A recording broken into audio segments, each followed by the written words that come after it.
This is day 5. Day 5. Cheers. Every morning, the lovely Julia and I get together. We've a bit of a ritual now. And we meet down here at whatever time it happens to be, have breakfast, and grabbing our map, which we bought, we have a look to see where we're going. And I think we have a plan. Morning. Good morning. I see you've already got the breakfast laid out. Oh yes. You sleep all right? I slept wonderfully. Oh, well done. Still struggling to get up in the mornings, but I think I'm getting slightly earlier. Yeah, I think you are actually. You gonna? Yeah, I was going to say you haven't got little Joe jumping on you. No. Day 5. I usually get woken up with a foot to the rib, or being jumped on, or cannonball head to the face. Yeah. That's a common one. But yeah, so this is lovely. Very much recharging my batteries. So do you miss Joe? Of course. Of course. You spoke to him yesterday though, didn't you? I did. I had a lovely video call with him yesterday. So that's good. And he was interacting with me. Very cute. Very cute. Very cutely. Very cutely. So, Very sweetly. looking on the map, got a plan. How do you fancy going to, I think, like cliche, the prettiest village in England, Castle Coombe? Sounds good to me. We'll get your laughing gear around that lot. All right then. And we'll get on. Now hold on a second, explorers. Isn't there something you're meant to have done before heading out? Oh yeah.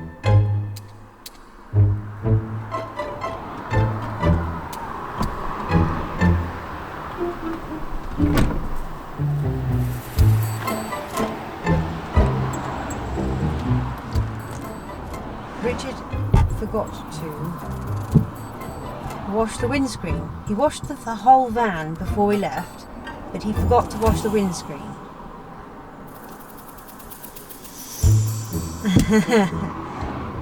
I did mean to have a go at it last night.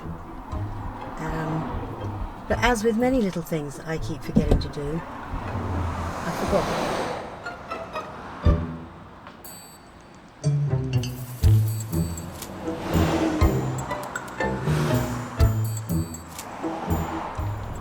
Like my fringe, I've been meaning to put some more dye on my whole hair before I left home to come on the trip. But I just put a little bit of purple dye on my fringe this morning. Yes, sir? Is that £1, mate? £1 to do your windows, love. All right, I'll pay you in a minute. With a smack to the face. Ooh. Off we go! God blimey, looks like a bumpy ride there. It's not my van. Lovely suspension. No, someone accidentally switched off the camera's stabilisation. Oh, nice viaduct. Did you catch that sign? No, I didn't. Don't worry, we know where we're going. Just got to get past this sodding tractor. Lovely stone wall. But what do you think of the windows now, Julia?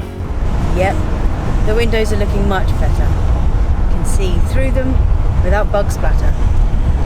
Yes! Still haven't lost this tractor.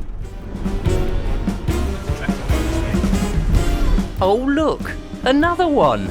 This really is farming country. War. Right, time for some dodgy camera work and a bit of bad parking. Well, very cautious parking. Go on, back a bit. That's it, bit more.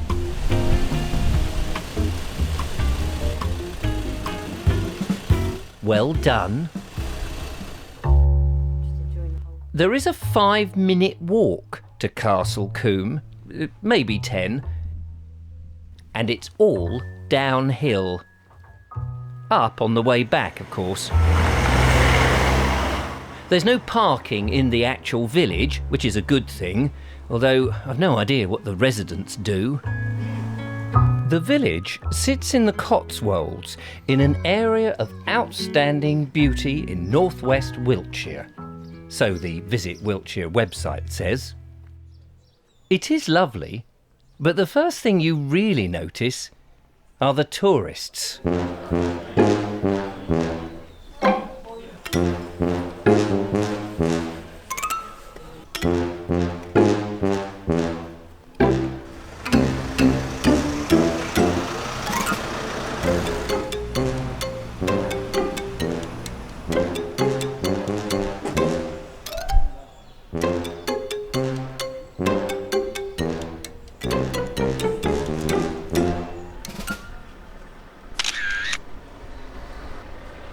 Well, here we are, Castle Coombe.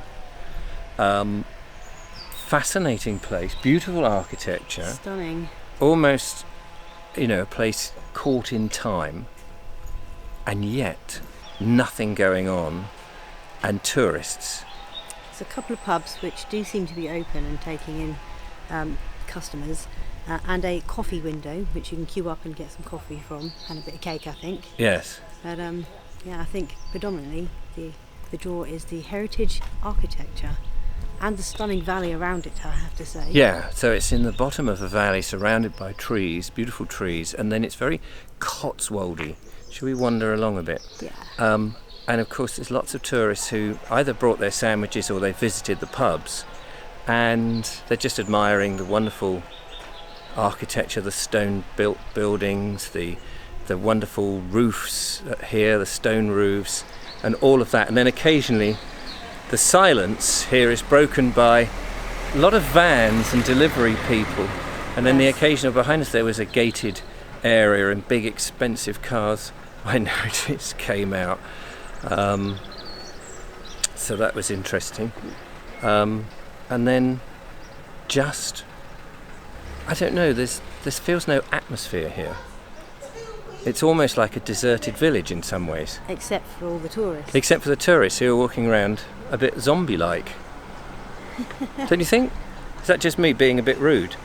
Well, I suppose we are part of those tourists. Well, we are. I know. Yes. Absolutely. Yeah, no, I know. But it's just very weird. I think it's because there's no trinket shops. There's no sort of atmosphere. There's no locals to talk to. There's no person coming up the street with a horse for you to get on. Oh, that would be nice. But I don't even need to get on it just to see it. It's like a museum. It's like a museum town. I'm not sure if it's a good thing, but I think it is a good thing that there's no trinket shops and stuff. Yeah, no, it's just very, I suppose, gimmicky, isn't it? Yeah. I guess what I mean is it's just devoid of life, apart from the tourists. If the tourists weren't here, there'd be nothing. I must say, the buildings do seem to have life themselves, the buildings, they're all colourful in their own different stone ways. And I suppose I'm expecting to see, you step back in time, I'm expecting to see an old-fashioned village with villagers. I get there's no villagers, is there? No.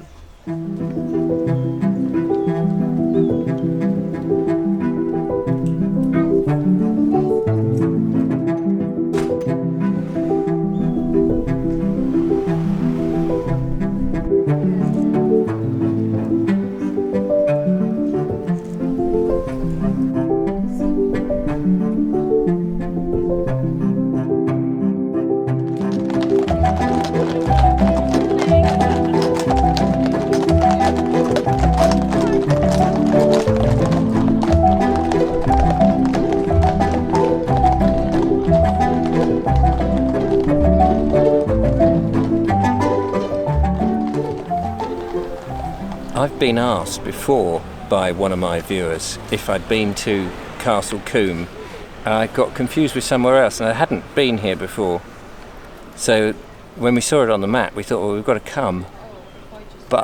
And it is a beautiful place. I mean, there's no doubt it's a beautiful place. It must cost a fortune to live here in these amazing historic houses.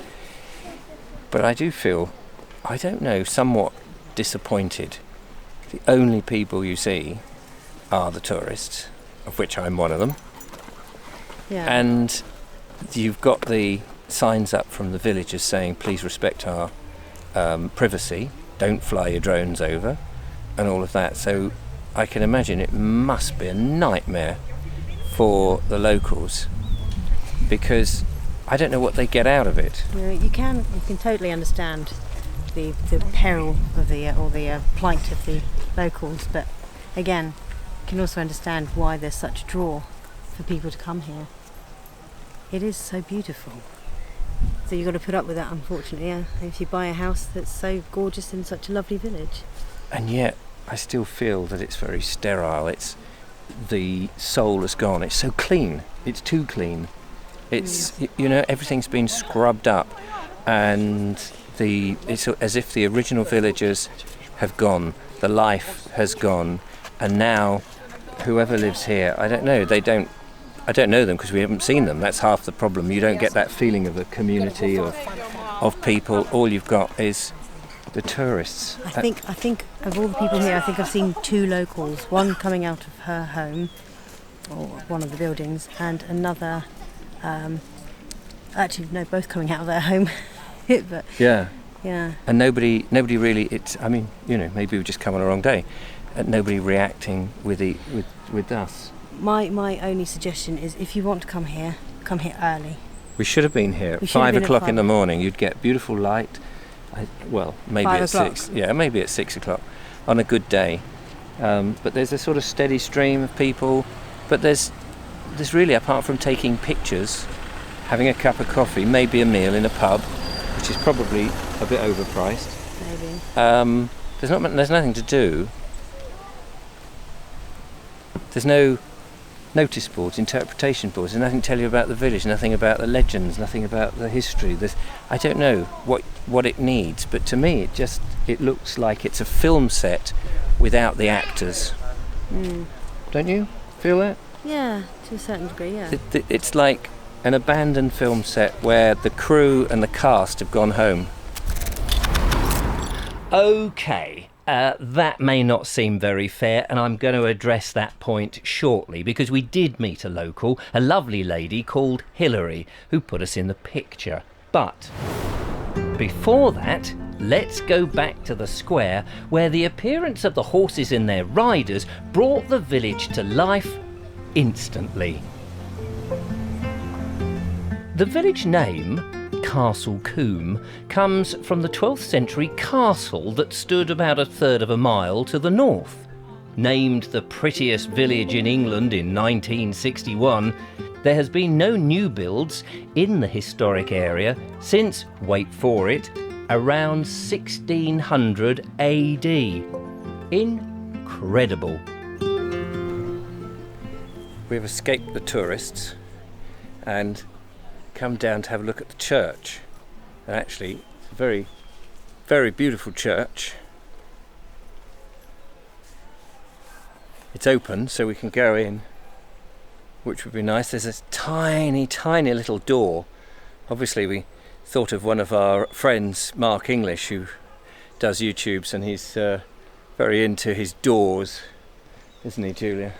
Church Especially doors. old ones. Old, small church doors. Don't know too much about this church, but it's probably perpendicular period. So I'm reckoning about 1600, something like that. Yeah, it's got some very Gothic features on it, hasn't Yeah, it? definitely.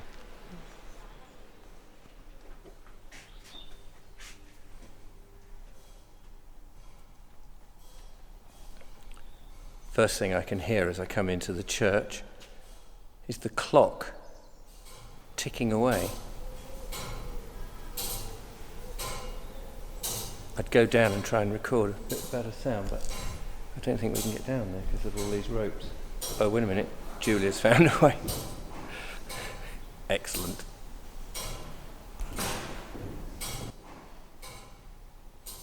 St Andrews is younger than I supposed. What we see now is from the 1850s onwards, although parts of the chancel are 13th century, and with the tower, I was nearly right, 15th century.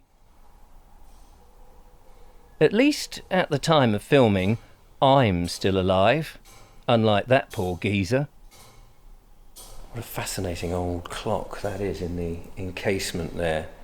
driving the clock. The mechanism is driving the clock, clearly. But there's a little display that you've been looking at. Yes, it certainly gives us the reason that it's another draw to this village, not only because it's a beautiful village, but because it was a film set for the film War Horse, which is a very lovely film. Pulls on the heartstrings, but I didn't actually recognise the town, the village, from the film, from memory, but there's lots of photographs here depicting. I've actually not seen the film, but isn't it? It's a book by Michael Morpurgo, I think it's Michael Morpurgo, yes. Yeah, I think so. If it's not, let us know. We've taken refuge in the the churchyard. This is where I get on my bended knees and go, oh crikey, all the things I've just said are possibly all wrong. We met a local.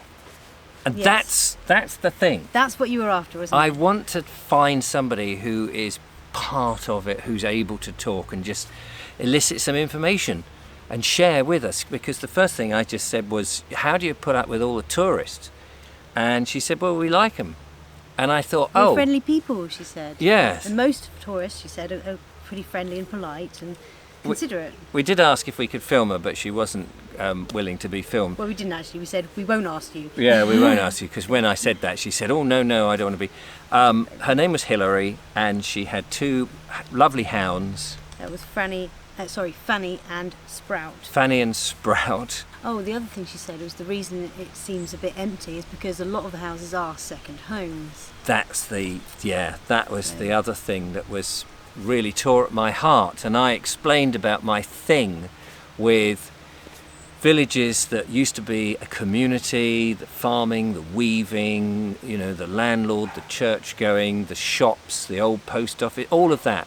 And in this modern day and age, second homes. Some people live here and they get on and do their stuff, but many are empty because these are rich people's other houses. And it's a crying shame, because that's why I think villages they're losing their identity. Yeah. Something else Hilary said was the trauma they're having with drone flyers. Oh, yes. Bloody hell. We saw these signs, and at first I was like, why can't you fly a drone over the village? Thinking we're talking, 100 metres or something, so you get a nice overview. But she was saying, no. The audacity of the people is that you can be walking down the street and they're sort of 4 or 5 feet off the ground. In their gardens. In their garden, but worse than that. She said there was somebody who was just about to go out, who was having a bath. He looked out the window. And there's a drone staring in at him. And another person, sadly, who died last week as we filmed this, as he was dying, there was a drone peering through the window. Absolutely shocking. And you can see why people are, But of course, if you don't know that and you walk down the street and you see the signs, you just think, oh, they're a bit standoffish, aren't they? Because no, you can totally understand it, can't you? We left Castle Coombe in a better mood and found another village to explore. We have just been driving around a little bit, and we've come to a little place called Biddeston, and it's very posh. It's very posh. I mean, I suppose Pretty. We're going to have a look around and show you, but just sitting here from the van for the moment, you could see that Castle Coombe in its day was probably a working, weaving, poorish place, whereas this is very grand and everything is big and set back and money, and now, of course, even more money, I suspect. Probably. So let's get out of the van. It's getting warm, isn't it? It is, totally. Warm and tiring.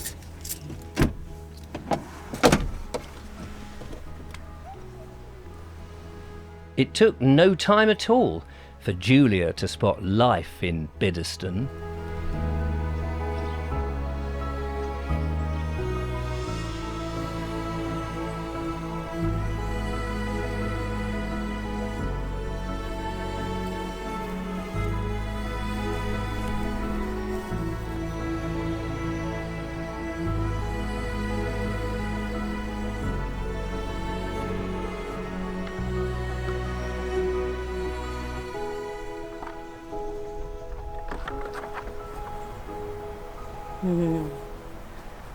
Got your horns itched.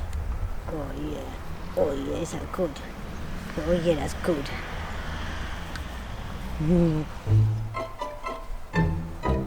Anything Julia can do, I can do better. I am the goat kisser. Oh. Didn't like that so much. Come here. Kiss a kiss. Oh, poor unkissed Richard. Story of my life. This is a lovely, lovely village or town. Well, it must be a village. Now, I said that Castle Coombe was, I changed my opinion of Castle Coombe in the end.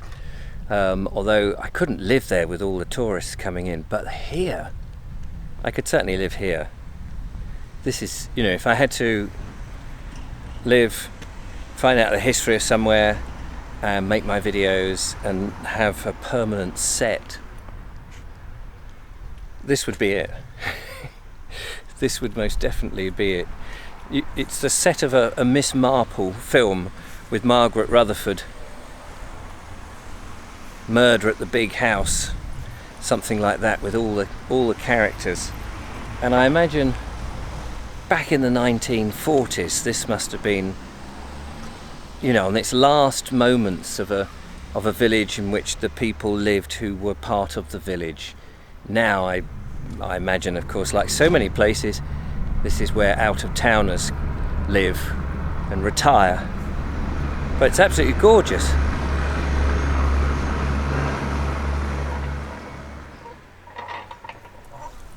Just making our way up down towards the Norman Saxon church. Up, down? Up, down, one of those. So this is smaller houses, smaller workers' houses. I guess that end is more where the estate was, I suppose, the big manor house and all of that. And then these are beautiful houses. So, yeah. The church was sadly locked, so we couldn't go in. That'd be a no. Oh. But the birds by the pond kept us entertained until it was time to leave.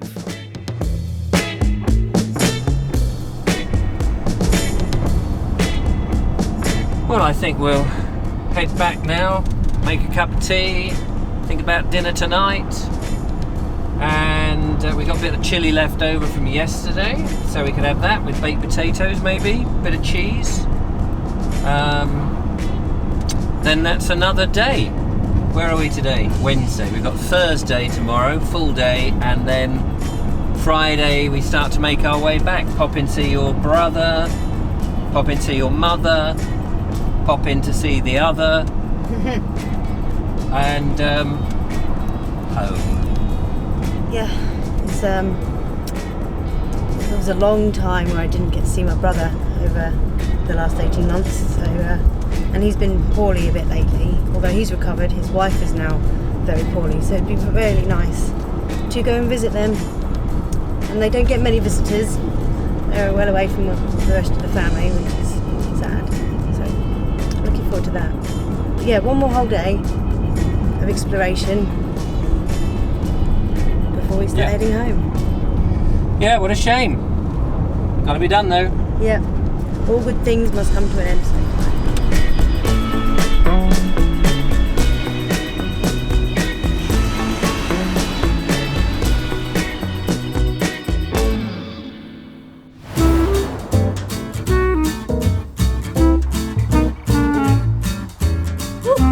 Beautiful, well, what looks like Horsham stone, but it's not Horsham stone, but it's obviously Wiltshire stone of some description. Well, a naked woman by the looks of things. This is a massive stone tithe barn.